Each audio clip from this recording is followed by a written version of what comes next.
I knew I had to get me a job. And, it was hard for me trying to get a job on my own. I was depressed more than anything because if it's I'm used to getting out working and me just not doing nothing, it was more depressing. I mean, I have a son. I mean, he looks up to me, so I couldn't walk around and be depressed around him. I had to get myself together and say that, you have to make a change.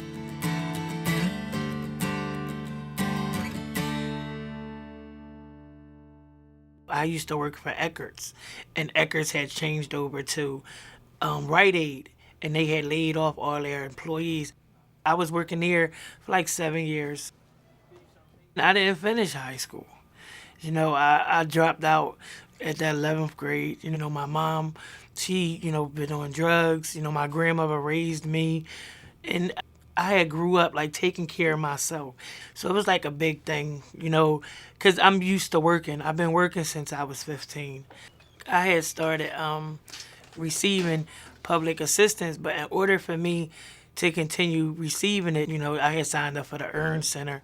To me, the Earn Center is a resource center for people who kind of, are trying to get back into the workforce, trying to get back on their feet.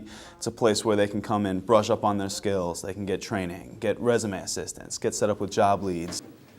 When she came in, she didn't know what she was looking for out of the Earn Center. I think she heard about the class I taught and said, okay, she thought this could be a good place to start.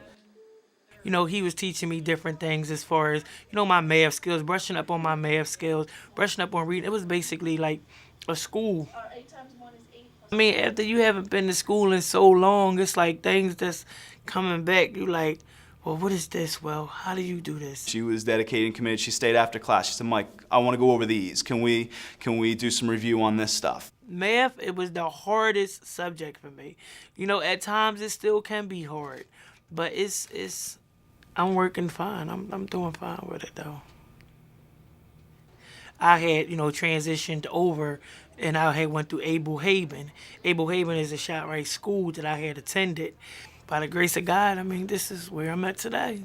Generally what happens is when a person starts out, they learn to register and start as a cashier, and then the people that are successful will tend to move up into front-end running, where they're overseeing all the cashiers, and then they'll slide into the courtesy desk and learn all those systems, and then they move into bookkeeping and handle all the cash room. So she's done very, very well. I mean, you're responsible for everything. The store money is your money. You have to look at it as though it is yours. Because if anything goes wrong with it, it all falls down on you. Shantee came in with good work ethic, and like I said, she puts forth the effort when she comes. She displays an attitude showing that she wants to learn, that she does value her employment with us, that she would like to go far. I wouldn't be in bookkeeping if I didn't brush up on my skills the way that I had, brushed up on them. But what I think the Earn Center helped her do was to not just get that same thing that she was doing, but I think it helped put her on a path towards achieving more and growing, far beyond where she might have been without those resources. Now, since my mom got off drugs, we live together now. She's like my best friend. She always tell me that, you do things that I never did before. And that makes me happy that, I see my mom looking up to me. I accomplished a lot. I came from barely nothing to, a little bit. I do have a little bit now that I can say that's mine, I can hold on to.